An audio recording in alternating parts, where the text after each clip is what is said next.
Ratna Zulfiana, calon guru penggerak Angkatan 10 Kabupaten Gresik akan memaparkan kesimpulan dan refleksi pemikiran Ki Hajar Dewantara Koneksi Antar Materi Modul 1.1. Kesimpulan dan refleksi pemikiran Ki Hajar Dewantara. Dari pemahaman tersebut, saya merefleksikan kaitan antara kondisi dan keyakinan saya sebelum memahami materi modul 1.1 dan kondisi ideal setelah mempelajari dan menerapkan filosofi pendidikan menurut Ki Hajar Dewantara.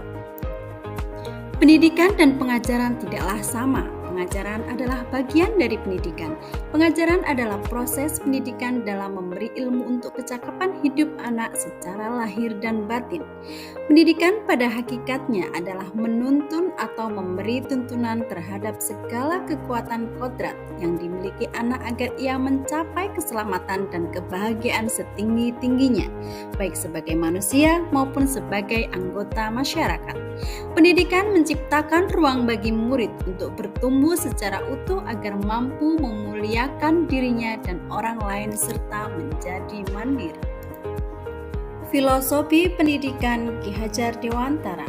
Pendidikan adalah tempat persemaian benih-benih kebudayaan dalam masyarakat untuk menciptakan manusia Indonesia yang beradab.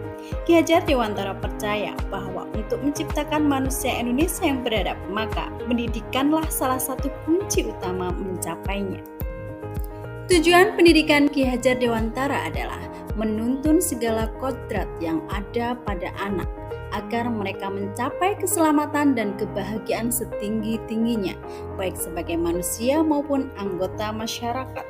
Dalam hal ini, seorang pendidik lebih berperan sebagai pamong yang menuntun dan memberikan arahan agar anak tidak salah jalan atau salah melangkah dan membahayakannya. Pendidikan yang menuntun. Pendidikan hanya dapat menuntun tumbuhnya kekuatan kodrat yang ada pada anak agar dapat memperbaiki lakunya dan tumbuhnya kodrat anak. Kita harus menyadari bahwasanya anak-anak memiliki kemerdekaan untuk menjadi dirinya sendiri. Pemikiran Ki Hajar Dewantara yang lain adalah kodrat alam dan kodrat zaman. Mendidik anak dengan cara memaknai kodrat alam dalam hal konteks lokal, sosial, budaya di mana murid tinggal dan sesuai dengan tuntunan kemajuan zaman. Kita sebagai pendidik perlu juga menanamkan budi pekerti. Budi pekerti melatih anak untuk memiliki kesadaran diri yang utuh agar menjadi dirinya, kemerdekaan diri dan kemerdekaan orang lain. Sebelum mempelajari modul 1.1, pembelajaran yang saya lakukan adalah 1. Murid ibarat sebuah kertas kosong. Pendidik perlu mengajarkan semua disiplin ilmu untuk memberikan wawasan dan pemahaman kepada murid. Yang kedua, belajar adalah menuntaskan materi. Saya sangat yakin dengan menuntaskan materi, maka murid disebut tuntas belajar. Saya merasa cemas jika alokasi waktu tidak mencukupi untuk menuntaskan materi sesuai program.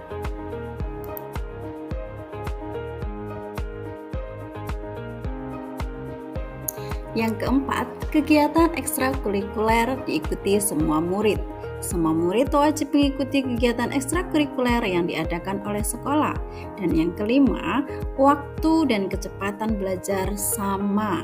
Semua murid memiliki alokasi waktu untuk belajar yang sama. Murid dengan kecepatan belajar berbeda akan sampai di garis finish yang sama. Ada banyak perubahan yang saya peroleh setelah mempelajari modul 1.1 tentang pemikiran Ki Hajar Dewantara. Salah satunya adalah perubahan mindset tentang pembelajaran yang menghambat kepada murid. Murid memiliki kodratnya, pendidik hanya menuntun. Peran pendidik adalah menuntun anak untuk mengasah potensinya dan meminimalkan pengaruh negatif dari konteks sosialnya. Pendidik hanya menuntun dan menempelkan lakunya, bukan mengubah mereka di luar kodratnya. Yang kedua adalah belajar adalah usaha mencapai kebahagiaan. Pendidik harus mampu mengelola pembelajaran yang berpusat kepada murid, melaksanakan pembelajaran yang menyenangkan, serta menerapkan merdeka belajar sesuai dengan kebutuhan murid. Setiap murid memiliki keunikan. Anak diciptakan dengan kodrat dan keunikannya masing-masing. Pendidik harus menghormati keunikan tersebut. Yang keempat adalah bakatmu adalah potensimu. Setiap murid dapat memilih kegiatan pengembangan diri yang sesuai dengan minat dan bakatnya. Tugas pendidik adalah memfasilitasi dan memotivasi anak. Yang kelima, aku dan kamu berbeda. Murid memiliki kodrat yang berbeda, termasuk gaya belajar dan kecepatan belajarnya. Maka pendidik perlu melakukan asesmen diagnostik untuk mengetahui karakter, potensi, minat, dan bakat murid. Terima kasih kepada fasilitator Ibu Dina Endrawati, juga pengajar praktik Ibu Nunu Isdanti yang telah mendampingi dalam proses belajar. Semoga video ini menginspirasi bagi Bapak Ibu pejuang pendidikan. Salam dan bahagia Bapak Ibu guru penggerak. Demikian dari saya, terima kasih. Assalamualaikum warahmatullahi wabarakatuh.